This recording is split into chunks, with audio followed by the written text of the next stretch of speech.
Hello everyone, I am Hardik Sheta from Saraswat international academy Vapi. आज हम standard 9 subject science chapter number 8 motion start करेंगे। तो यहाँ पे मैं जो स्क्रीन पे लिख रहा हूँ वो आपको नोट्स में कॉपी करना है। ओके, सबसे पहले चैप्टर स्टार्ट करते हैं मोशन। तो आपको पता होना चाहिए वर्ड के बारे में, व्हाट इज़ अ मोशन। अब हम जितना सोच रहे हैं उतना सिंपल भी नहीं है, समझो। व्हाट इज़ अ मोशन, सबसे पहले डेफिनेशन देखो। An object is said to be in motion if it changes its position with respect to a reference point. अब ये कुछ नया आया कि ये रेफरेंस पॉइंट क्या है, तो समझो। उसके लिए एक एग्जाम्पल लेते हैं हम।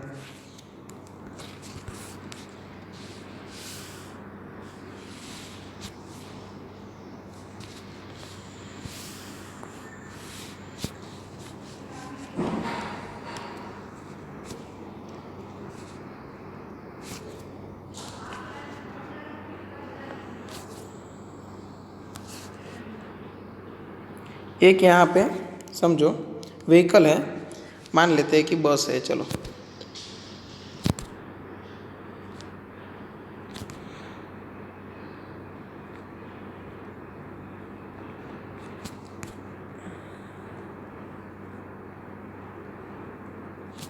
ओके, ड्राइवर है, वो बस चला रहे हैं।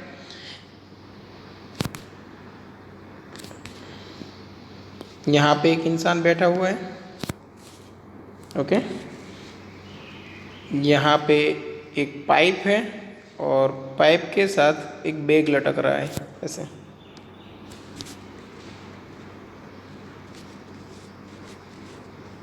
ओके,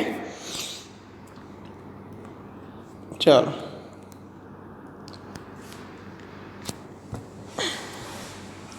अब सोचो कि ये बस कोई स्पीड से जा रही है 30 किलोमीटर पर आवर। ओके, यहाँ पे एक ग्राउंड है और वहाँ पे एक इंसान खड़ा है ऐसे। ओके,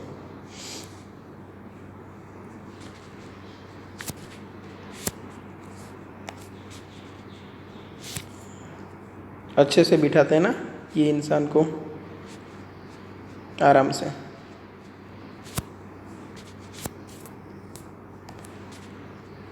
आ रही है सीट, आ रही है। हाँ, चलो अब ये इंसान को नाम दे देते हैं ए। ये इंसान है हमारा बी और यहाँ पे लटक रहा है बैग। चलो, मैं अगर बोलूँ कि ये जो इंसान है, समझो, मैं ये इंसान की जब बात करूँ तब उसके लिए ये बैग की स्पीड क्या होगी, तो वो ये बैग को रेस्ट में देखेगा। मतलब इसके लिए बैग की स्पीड है 0। क्योंकि अगर आप खुद बस में बैठे हो और किसी चीज़ को बस में रेस्ट में देखते हो तो आपको तो ये लगेगा ना कि आपके रिस्पेक्ट में वो चीज़ उसी पोजीशन पे स्टेबल है, क्योंकि आप बाहर की दुनिया नहीं देख रहे हो उस वक्त।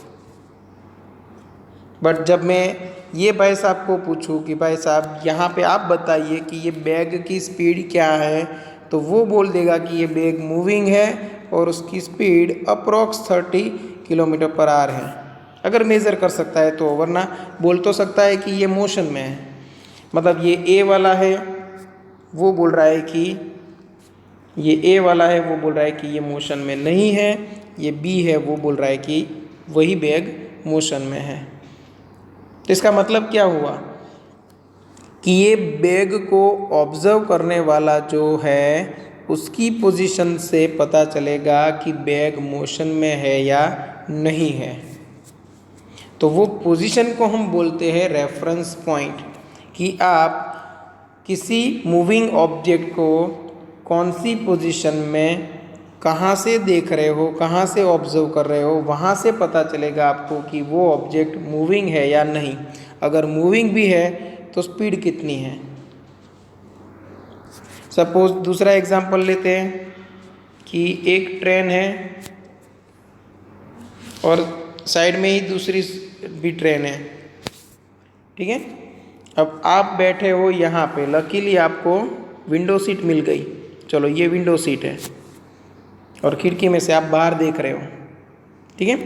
कभी कभी आपने ये महसूस किया होगा कि आपकी ट्रेन रेस्ट में है, आपकी ट्रेन वहीं पे है, ये वाली ट्रेन आगे बढ़ने लगी। अब आप इसको नोटिस कर रहे हो, इसके रिस्पेक्ट में आपको लगेगा कि अपनी ट्रेन पीछे जा रही है। होता है कभी कभी, ठीक है ना। अब ऐसा क्यों हुआ? क्योंकि अगर मैं बोलूँ ये ट्रेन ए है, ये ट्रेन बी है, तो मैं बोल सकता हूँ कि ए के रिस्पेक्ट में अगर बी की पोजीशन चेंज हो रही है तो बी के रिस्पेक्ट में ए की पोजीशन भी चेंज हो रही है। मतलब अगर ए के पॉइंट ऑफ व्यू से देखो तो बी इज मूविंग, बी के पॉइंट ऑफ व्यू से देखो तो ए इज मूविंग। ओके, अब दूसरा एक एग्जांपल लेते हैं।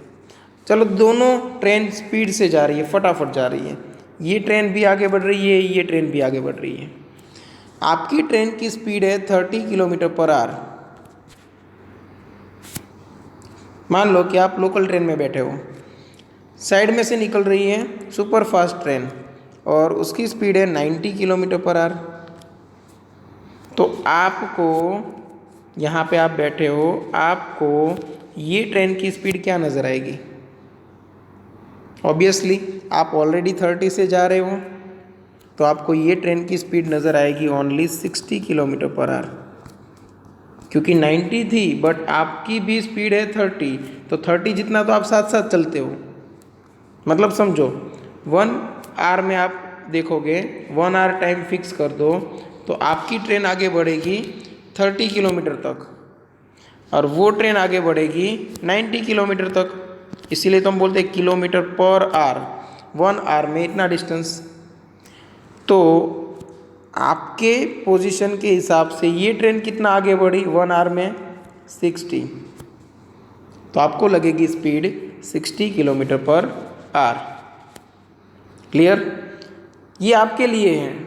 अगर यहाँ पे इंसान एक खड़ा है, रेस्ट में है, तो उसको ये ट्रेन की स्पीड नज़र आएगी एग्जैक्ट 90 किलोमीटर पर आवर।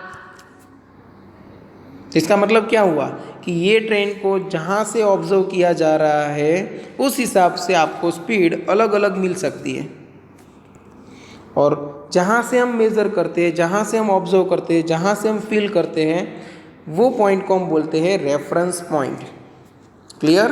अभी तक सिर्फ एक वर्ड हमने पढ़ा, रेफरेंस पॉइंट। नेक्स्ट टॉपिक देखो, मोशन इज रिलेटिव। रिलेटिव क्यों? क्योंकि आपके लिए मोशन अलग हो सकती है, किसी और के लिए अलग हो सकती है। It is described compare to a reference point. उसको हम किसी एक रेफरेंस पॉइंट के साथ कंपेयर करके ही डिस्क्राइब कर सकते हैं। क्लियर? तो यहाँ पे हम एक एग्जांपल देखते हैं। चलो समझना। सपोज मैं यहाँ पे एग्जांपल ले रहा हूँ अर्थ एंड मून का। तो मून की मोशन है वो आपके लिए क्या बनेगी समझो। हम पाथ भी डिसाइड कर देते हैं। चलो पाथ ड्रॉ कर लेते हैं। आपके लिए मतलब with respect to earth moon है वो आपको लगेगा सर्कुलर मोशन कर रहा है। देखो है, आपको मून की मोशन नज़र आएगी सर्कुलर, नज़र आ रही है।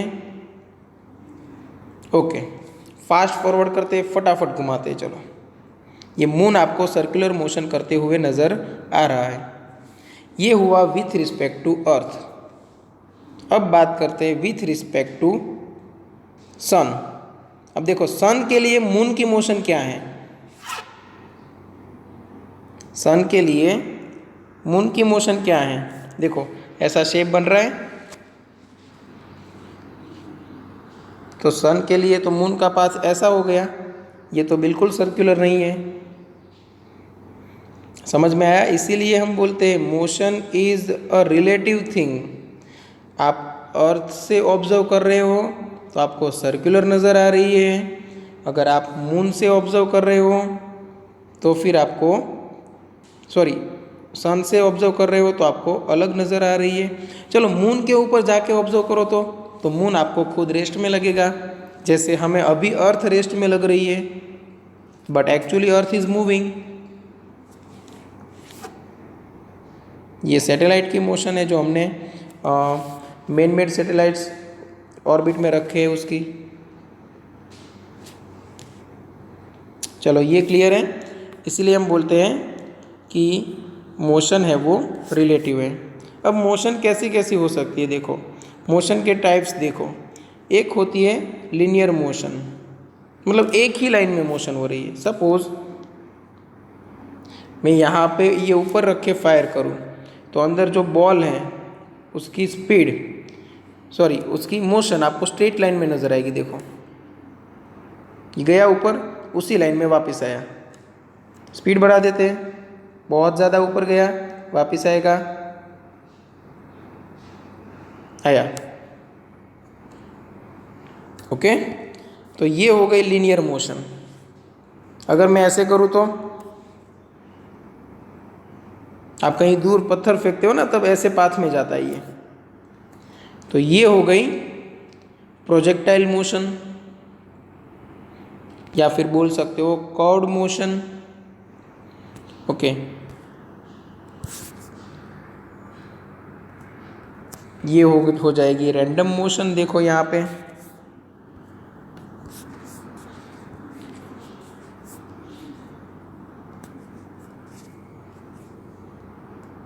चेक करते हैं।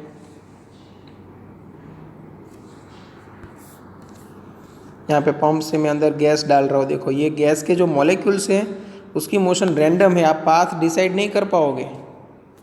हीट बढ़ा दूँ तो स्पीड बढ़ेगी, ये रैंडम मोशन है। ओके,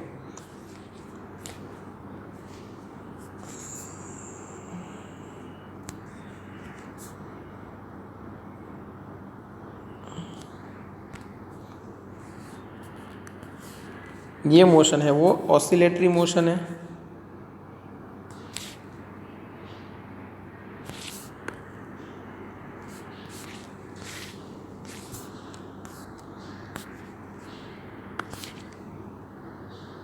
ओके, तो बहुत सारे टाइप्स आएंगे मोशन में भी। ठीक है, अभी आपको जो पढ़ना है वो है मोशन इन स्ट्रेट लाइन। अभी जो आप पढ़ रहे हो वो है मोशन इन स्ट्रेट लाइन, मतलब अभी आपको सिर्फ एक लीनियर मोशन की ही बात करनी है। ये चैप्टर में एक ही लाइन में मोशन होगी, उसी की बात करनी है। क्लियर? अभी कुछ एक्टिविटीज़ देखते हैं जो टेक्स्ट बुक में है। Activity 8.1, discuss whether the walls of your classroom are at rest और इन मोशन। ये भी एक रिलेटिव थिंग है कि अगर आप क्लासरूम की बात करें, सपोज ये आपका क्लासरूम है और जो क्लासरूम की आपको जो वॉल्स दिख रही है वो आप मान के चलोगे रेस्ट में है। सही है ना? ओके, ये आपके लिए रेस्ट में हो गया। क्यों? क्योंकि आप और ये जो क्लासरूम दोनों साथ साथ मोशन में हो। कैसे?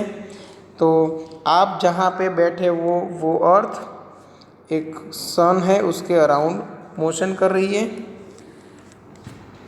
तो ये अर्थ अगर मोशन कर रही है तो आप भी मोशन में हो और आपका क्लासरूम भी मोशन में है, और दोनों इक्वल स्पीड से आगे बढ़ रहे हैं। तो हम बोल सकते हैं कि क्लासरूम की वॉल है वो रेस्ट में है, but with respect to us, with respect to earth.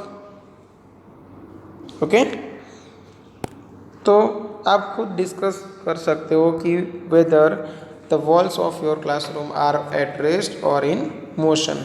Second activity देखो, have you ever experienced that the train in which you are sitting appears to move while it is at rest. जो train में आप बैठे हो वो rest में है, फिर भी आपको लगेगा कि मूविंग है। कब? जब बाहर की कोई चीज़ मूविंग होती है तब। Discuss and share your experience, वो आप खुद कर सकते हो। डिस्क्राइबिंग मोशन, डिस्क्राइबिंग मोशन, बस उसमें हमें पढ़ना है रेफरेंस पॉइंट, फिर आएगा मोशन अलोंग स्ट्रेट लाइन, उसमें दो चीज़ डिस्टेंस एंड डिस्प्लेसमेंट। तो रेफरेंस पॉइंट क्या है वो मैंने ऑलरेडी आपको बता दिया है। अभी रेफरेंस पॉइंट को डिफाइन करते हैं, तो आपको लिखना है रेफरेंस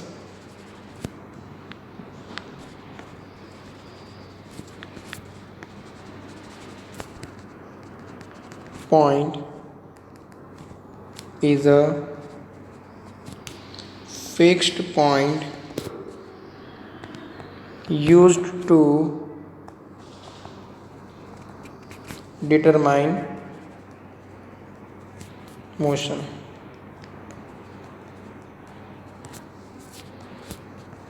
फिक्स्ड पॉइंट का मतलब ये नहीं कि वो मोशन में नहीं हो सकता, रेफरेंस पॉइंट खुद भी मोशन में हो सकता है, ठीक है, बट वहाँ तक हम पढ़ने वाले नहीं हैं। अभी आपका 9th स्टैंडर्ड है ना, तो उस हिसाब से हम मोशन को स्टडी करेंगे। 11th स्टैंडर्ड में जब आओगे तब और डिटेल में हम स्टडी करने वाले हैं, ठीक है। तो रेफरेंस पॉइंट का मतलब होगा reference point is a fixed point used to determine motion. Okay, ये रहेगी डेफिनेशन रेफरेंस पॉइंट के लिए। अब रेफरेंस पॉइंट है वो सिर्फ मोशन को डिफाइन करने के लिए ज़रूरी नहीं है। मोशन या तो पोजीशन, मतलब यहाँ पे लिख सकते हैं यूज टू डिटरमाइन पोजीशन और motion of an object. Position भी डिफाइन कर सकते हैं, जैसे कि मैं आपको एक क्वेश्चन पूछूं कि हमारी जो स्कूल है सारस्वत इंटरनेशनल एकेडमी, वो आपके घर से कितनी दूर है, ठीक है। ये सारस्वत इंटरनेशनल एकेडमी का लोकेशन है, आपके घर से कितनी दूर है। तो आप बोल सकते हो कि सपोज आपके घर से 5 किलोमीटर है, तो 5 किलोमीटर बोल सकते हो। इन शॉर्ट ये सारस्वत इंटरनेशनल एकेडमी की जो पोजीशन है वो डिफाइन करने के लिए जो आपका होम है वो बन गया एक रेफरेंस पॉइंट। तो ये पोजीशन दिखाने के लिए काम आया ना रेफरेंस पॉइंट। अगर मैं ऐसे ही क्वेश्चन पूछता तो कि हमारी स्कूल है वो कितनी दूर है, आप क्या बोलते? तो आप कंफ्यूज होते ना कि मुझे डिस्टेंस मेज़र करना है, बट कहाँ से। तो ये तो आप अपने घर से भी डिस्टेंस बता सकते हो, रेलवे स्टेशन से भी बता सकते हो, सूरत से भी बता सकते हो, ठीक है ना। मतलब किसी एक ऑब्जेक्ट की पोजीशन अगर हमें डिफाइन करनी है तो कंपलसरी कोई ना कोई रेफरेंस पॉइंट की ज़रूरत पड़ेगी, और अलग अलग रेफरेंस पॉइंट के लिए अलग अलग पोजीशन हमें मिल सकती है। ओके, तो a reference point is a fixed point used to determine position और मोशन ऑफ एन ऑब्जेक्ट। बस इतना याद रखना है आपको। अभी स्टार्ट करते हैं motion along a straight line. Motion along a straight line. अब आपको पता है जो ऑब्जेक्ट एक ही लीनियर मोशन कर रहा है, एक ही लाइन पर मूविंग है, तो आप बोल सकते हो वो मोशन कर रहा है along a straight line. Object is moving along a straight line. इसमें दो डिवीज़न आएंगे। टाइप्स ऑफ मोशन में मेन दो डिवीज़न है, एक है यूनिफॉर्म मोशन, वैसे ही एक है non uniform motion.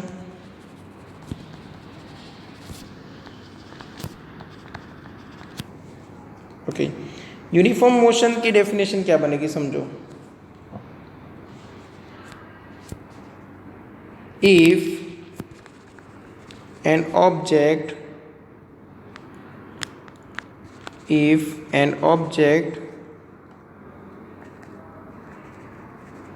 travels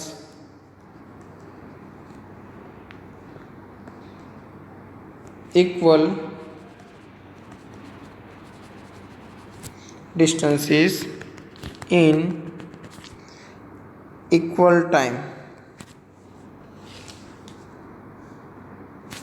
Okay, if an object travels equal distances in equal time duration, then it is said to be in uniform motion. Okay, ये definition रहेगी यूनिफॉर्म मोशन के लिए. फिर से रिपीट करता हूँ. If an object travels equal distances in equal time durations, then it is said to be in uniform motion. चलो अब बात करते हैं नॉन यूनिफॉर्म मोशन की. यूनिफॉर्म मोशन आपको पता चल गई कि अब कोई ऑब्जेक्ट है वो टाइम इंटरवल अगर सेम है और डिस्टेंस जो ट्रैवल करता है वो भी सेम है, तो आप बोल सकते हो कि ये नॉन यूनिफॉर्म है, सॉरी यूनिफॉर्म मोशन है. अभी बात करते हैं नॉन यूनिफॉर्म मोशन की. समझना, आपको लिखना है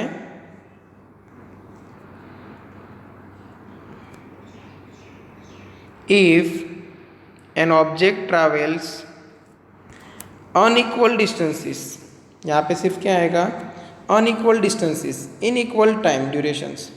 okay, then it is said to be in uniform motion. अब दोनों के एक एक एग्जाम्पल ले लेते हैं. सपोज मैं यूनिफॉर्म मोशन का एक एग्जाम्पल लूँ, तो यहाँ पे मैं टाइम लिखता हूँ कि 0 to 5 सेकेंड.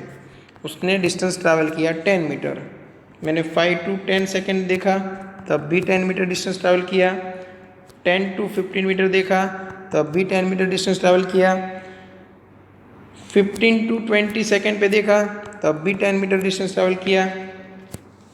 चलो टाइम मेज़र किया था हमने सेकेंड में, और हर एक जगह पे टाइम ड्यूरेशन देखो, यहाँ पे 5 सेकेंड का, यहाँ पे भी 5 सेकेंड का, यहाँ पे भी 5 एंड यहाँ पे भी 5. टाइम ड्यूरेशन कैसे डिफाइन करोगे, final time minus initial time. 5 minus 0 that is 5, 10 minus 5 that is 5, 15 minus 10 5, 20 minus 15 that is also 5. और हर बार डिस्टेंस ट्रैवल किया 10 मीटर्स का, मतलब ये यूनिफॉर्म मोशन है. बट अगर यही टाइम इंटरवल्स के लिए अगर ऑब्जेक्ट फर्स्ट 5 सेकेंड में 10 मीटर डिस्टेंस ट्रैवल करता है, सेकेंड 5 सेकेंड में 15 मीटर डिस्टेंस ट्रैवल करता है, थर्ड 5 सेकेंड में 2 मीटर डिस्टेंस ट्रैवल करता है, तो ये हो गई नॉन यूनिफॉर्म मोशन. तो टाइप्स ऑफ मोशन में दो याद रखना है, uniform and non uniform motion. दोनों की सिर्फ डेफिनेशन याद रख लो. यूनिफॉर्म मोशन के लिए if an object travels equal distances in equal time durations, then it is said to be in uniform motion. Non uniform के लिए if an object travels unequal distances in equal time durations, then it is said to be in uniform motion. in non-uniform motion, यहाँ पे change करना पड़ेगा in non-uniform motion. अभी बात करते हैं डिस्टेंस एंड डिस्प्लेसमेंट की. तो सबसे पहले दोनों की डेफिनेशन देख लेते हैं. डिस्टेंस क्या है, तो याद रखना है total path length covered by the object is known as distance. Displacement की डेफिनेशन क्या रहेगी, तो डिस्प्लेसमेंट में आपको याद रखना है सिर्फ final point and initial point के बीच का डिस्टेंस. ओके, तो आपको लिखना पड़ेगा shortest distance between initial position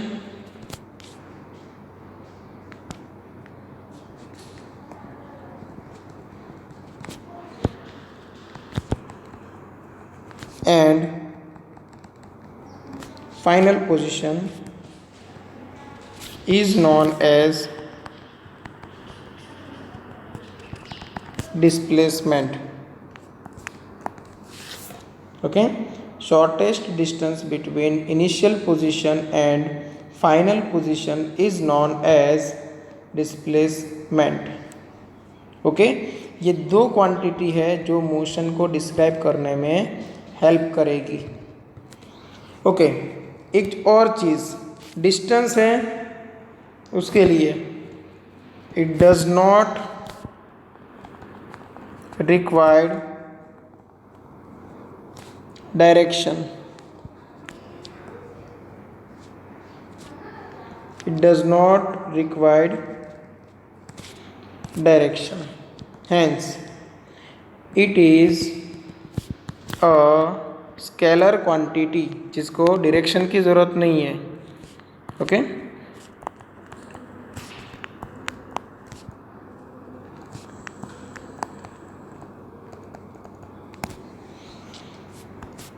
यहाँ पे आएगा it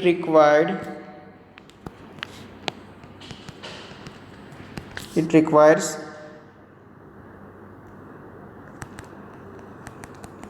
direction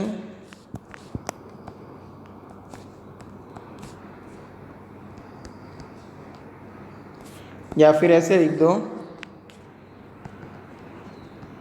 direction is required to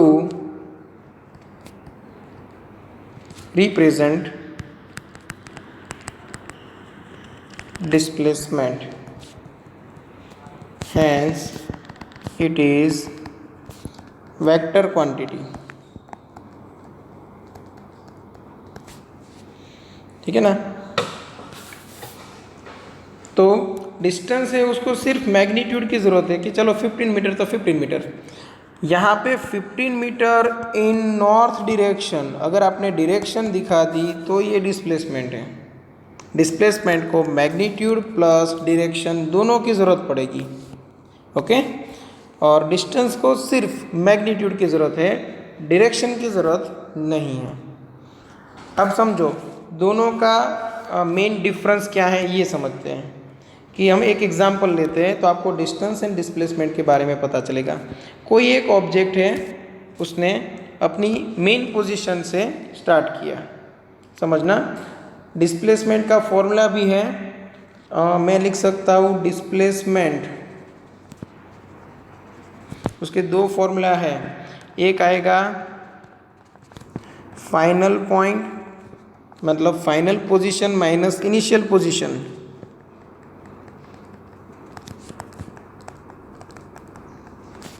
लिख ही देता हूँ ना ताकि आपको भी नोट्स में एक साथ मिल जाए. Initial position. अगर ये फॉर्मूला काम नहीं करता तो दूसरा शॉर्टेस्ट, कौन सा यूज़ करना है वो आपको डिफाइन करना है. शॉर्टेस्ट डिस्टेंस बिटवीन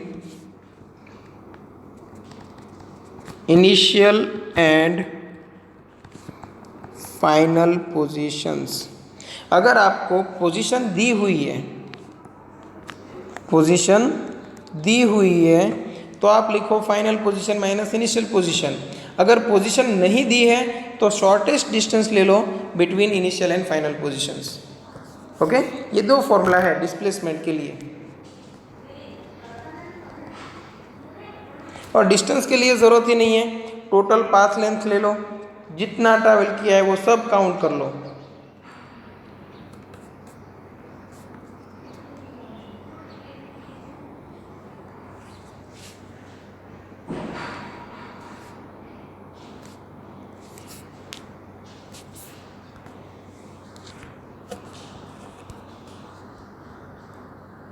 ओके, चलो यहाँ तक क्लियर है. अभी आगे बढ़ते हैं, एक एग्जांपल लेते हैं कि एक इंसान है, वो चलना स्टार्ट करता है यहाँ से कुछ इस तरह.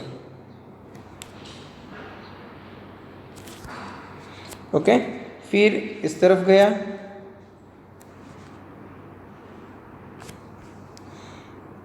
फिर यहाँ पे वापस आया, ठीक है। अब वो ये पाथ को फॉलो कर रहा है, ए पॉइंट से बी पॉइंट गया, बी पॉइंट से सी गया एंड सी से वापस डी गया। ए से लेके बी तक का डिस्टेंस है वो 5 मीटर है, बी से लेके सी तक का डिस्टेंस है वो 8 मीटर है, सी से डी तक का डिस्टेंस है वो 5 मीटर है। अब इसके लिए बोला जाए आपको कि टोटल डिस्टेंस फाइंड करो, टोटल डिस्प्लेसमेंट भी फाइंड करो, तो आप क्या करोगे? तो हम पहले फाइंड करते हैं डिस्टेंस। तो डिस्टेंस मतलब टोटल पाथ लेंथ। डिस्टेंस का मतलब क्या हुआ? Total path length. अब टोटल पाथ लेंथ के लिए क्या करोगे आप? A B plus B C plus C D, जहाँ जहाँ पे चला है वो पूरा आप ऐड कर दोगे, ये A B C and C D. तो टोटल वो कितना चला होगा? तो 5 प्लस 8 प्लस 5, तो ये 18 मीटर हुआ। चलो ये आपको मिल गया डिस्टेंस, कितना? 18 मीटर। ओके, यहाँ पे ए क्या था? तो इनिशियल पोजीशन मतलब स्टार्टिंग पोजीशन, और डी क्या है?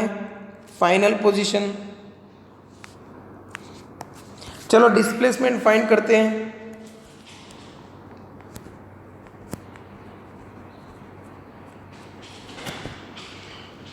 डिस्टेंस तो हमें मिल गया, बट डिस्प्लेसमेंट के लिए हमारे पास दो फॉर्मूला है। देखो, final position and minus initial position कर सकते हो, बट यहाँ पे पोजीशन को एक फिक्स नंबर नहीं दिया है, इसीलिए ये यूज़ नहीं कर सकते। Shortest distance between initial and final position आपको यूज़ करना पड़ेगा।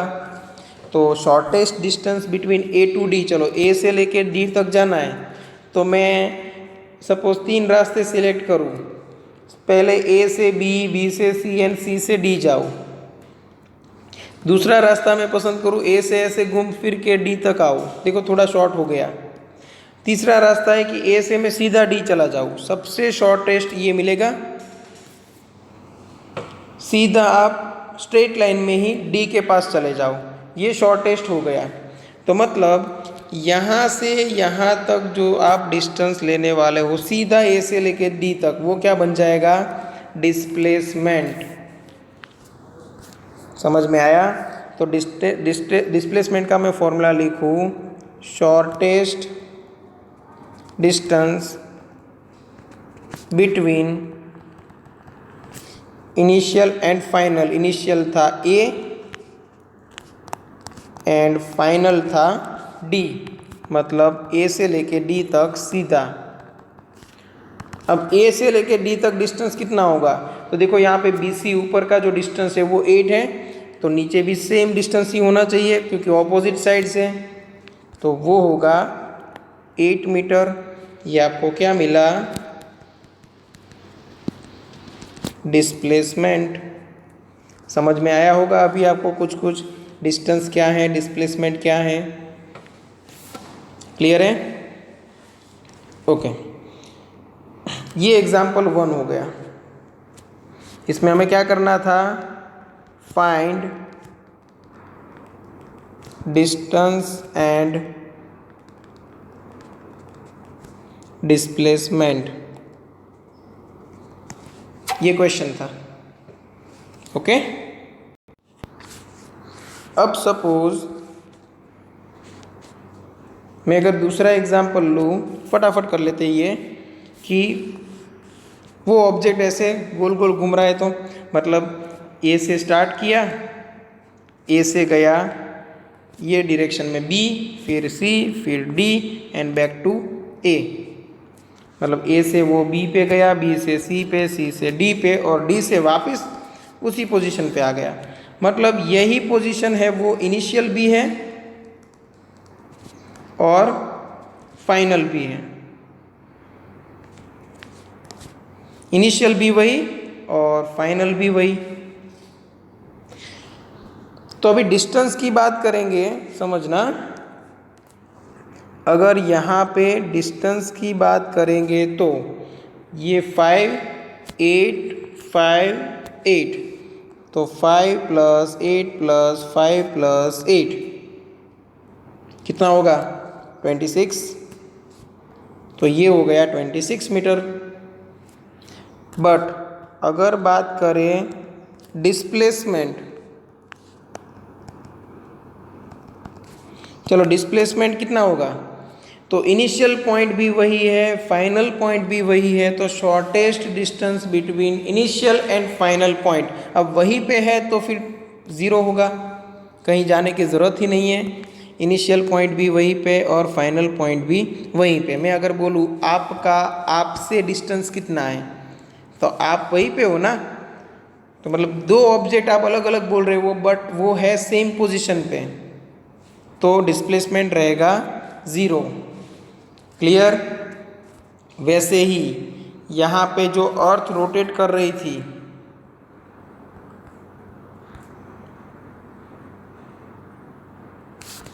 हम मून के लिए बात कर लेते हैं, अर्थ मून सिस्टम के लिए। यहाँ पे ये रोटेशन हो रहा है, उसका पाथ भी दिखा देते हैं। अब वो जब एक कंप्लीट सर्कल फिनिश करेगा, जैसे यहाँ से स्टार्ट करके यहाँ तक ये पूरा सर्कल कंप्लीट करेगा, तब इनिशियल पॉइंट भी वही है और फाइनल पॉइंट भी वही है, तब डिस्प्लेसमेंट रहेगा ज़ीरो। ठीक है, डिस्प्लेसमेंट रहेगा ज़ीरो। चलो यहाँ तक आपको समझ में आया होगा। क्लियर। तो आज जो जो हमने पढ़ा वो देख लो एक बार। व्हाट इज़ अ मोशन, उसके बाद दो एक्टिविटीज़ हमने देखी, उसके बाद डिस्क्राइबिंग मोशन, उसके लिए रेफरेंस पॉइंट क्या है वो समझा, उसके बाद uniform motion, non uniform motion किसे बोलते हैं, उसके बाद डिस्टेंस एंड डिस्प्लेसमेंट के लिए थोड़ा नॉलेज हमने गेन किया। ठीक है, और एग्जाम्पल्स हम देखेंगे नेक्स्ट वीडियो में, ताकि आपका थोड़ा बहुत रिवीजन भी हो जाए और फिर हम आगे बढ़ेंगे। ठीक है, चलो यहाँ तक रखते हैं, और ये जो भी लिखा है उसकी आप नोट्स बना लो तो अच्छा रहेगा।